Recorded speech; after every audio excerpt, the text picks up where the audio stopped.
But what was happening was we were building a joint brand. That's how we started off. Originally, that's how we started. We had a joint brand, and we decided we'll build a joint brand, and we would expand our market within the country. But after a few years, the company's size became to an extent where many of us in the company felt that now it is time that we should move out of our borders. We should go global. We should take our brand outside the country. We should have the freedom to develop our own technologies. And we did try and have a chat with our erstwhile partners to say that can we do this together. But they had different objectives, and there was a point when our objectives became different. So that's the time we decided that we should both go our separate ways, build our own brands, and that's when we took this big decision. Thank you. There's an interesting question for you. It says, does Hero have a CSR policy? That's one question.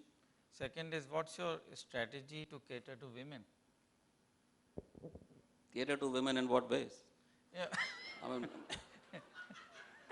through our products or what?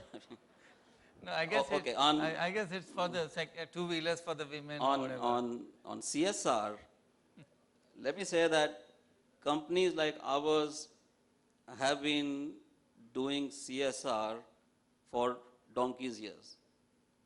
Let me say that in our case, maybe the day we started the company, we would have started CSR at the same time. But CSR has now become a big jargon. It's now coming into the act. So a lot of stuff needs to be done in a way that it can be reported, and it can also be followed by the board. You have to have a board committee, etc. But at Hero, we've been doing CSR since the company started, since the bicycle company started over 60 years ago, through schools and education and hospitals, and working together with the community. Huge amount of work has been happening. And on our products, if it is a lady who's asked this question, we right now have a special two-wheeler which was designed for women, the pleasure scooter. It is sold through exclusive outlets which are managed by women. They're actually boutiques which are called just for her. But to my belief, women should also be riding motorcycles, and we will in the future do work to attract and invite women to ride our motorcycles also. My head of sales marketing is here, and I'm going to request Anil to. I was put this question a couple of weeks back in the US also. Okay, great.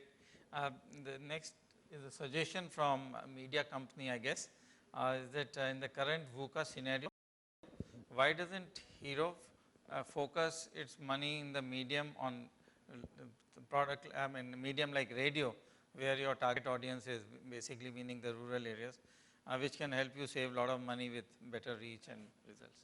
This is obviously a suggestion from the media company. I think your marketing people are here, they can think about it. Some more questions coming? Are there? In the meantime, maybe I can ask you one more. I know that you are a great supporter of sports, and you play golf extremely well. Bharat told me you play something like 13 handicap. I was just trying to find whether there is a connection between people who enjoy sports, which sports is basically VUCA. You don't know where your next shot is going, right? It may land in the water, or it may go into a rough. So I mean, you enjoy VUCA, let me put it that way, as a sports person. Does it have some bearing on your ability to take risk in business? Or the people who take risk in business, are they really the guys who really enjoy taking risk as such, I mean, including in sports? In my case, yes. But I wouldn't generalize that statement for every sports person. Even in sports, you would have somebody who's risk averse and somebody who's a risk taker. In my personal case, I'm both a risk taker and also an opportunist. So I'm always, believing in what I'm doing and saying that there is an opportunity, there's something good that can happen, so go out there and take a risk. More? Anyone?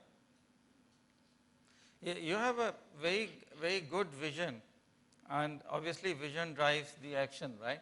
But how do you sell this vision to your entire company and your board? Because I'm sure there must be people thinking differently than what you were thinking about going independent and charting your own course. Absolutely. Every individual has his or her own thought process and own views.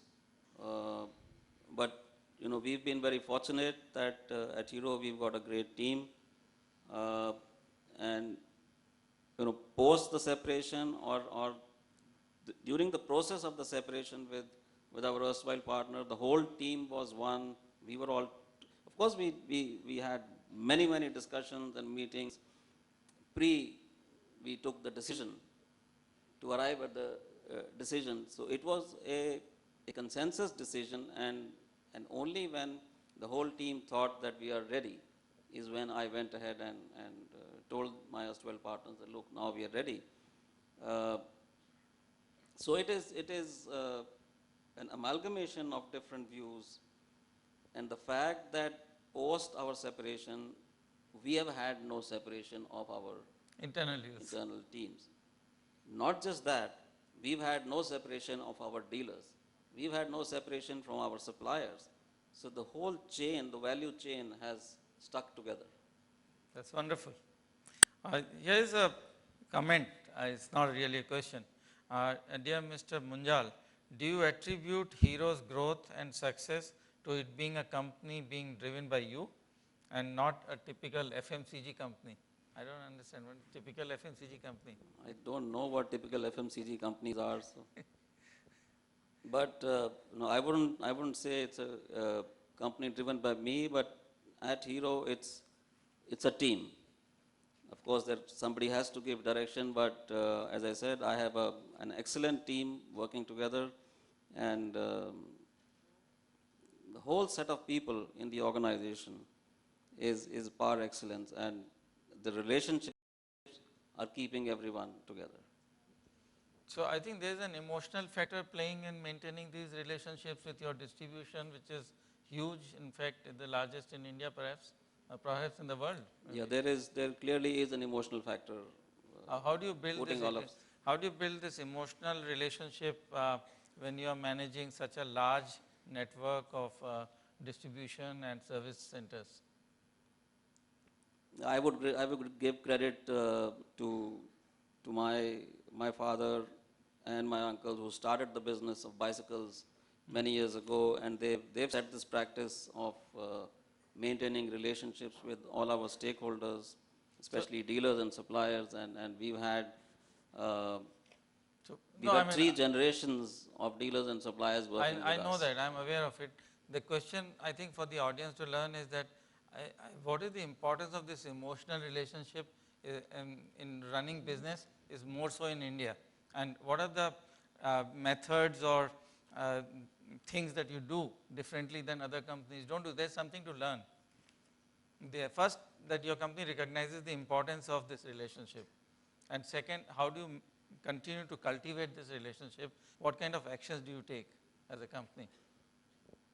I think the smallest one and the most important one is interaction, to be able to give time to people and make them feel important.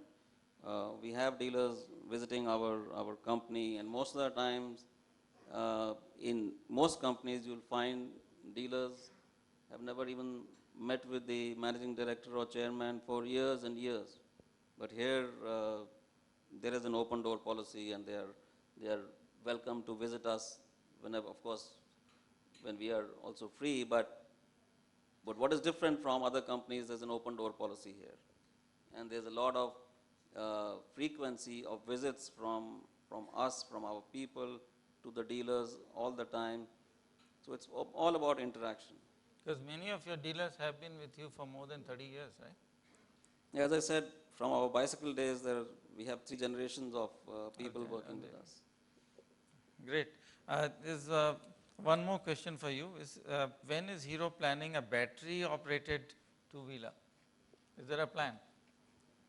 The Hero is working on a hybrid scooter, and we'd shown a concept of the hybrid scooter at the Auto Expo um, 1.5 years back.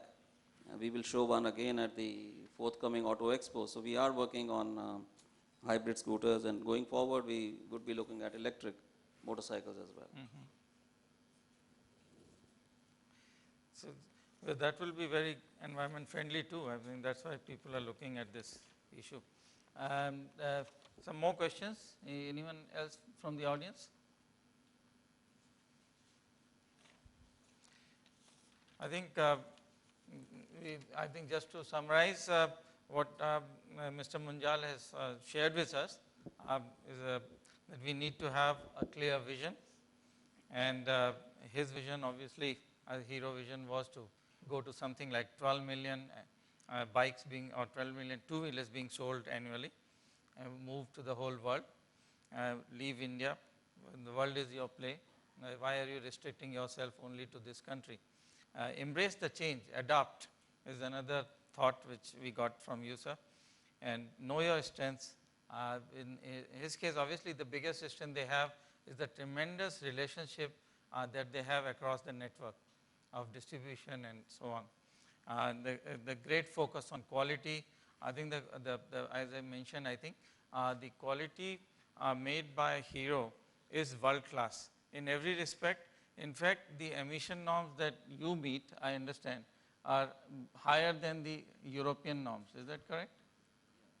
So, the norms in India are higher than the European norms. So, the bikes being made or the two-wheelers being made by them are absolutely meeting the best standards in emission. The one area where obviously Hero was dependent on the partner was the R&D capability. And as you saw in his presentation, I think that is being covered by huge investment behind R&D. And my only question was that how does your board approve such kind of huge investment when country is going slow and people would rather hold back, or postpone the decision? Well, the board clearly believes in what the company's management is trying to explain to them, showing them our medium-term plan, what we are trying to do. And also, they have clearly seen post-separation, the company has been doing very well, whereas most people would have expected the company's market share to go down, the overall revenue to go down, the stock price to go down, but everything has actually only gone north. So the board does have huge amount of confidence in the management. That's very good. And yeah, you have a question, sir? Anurag?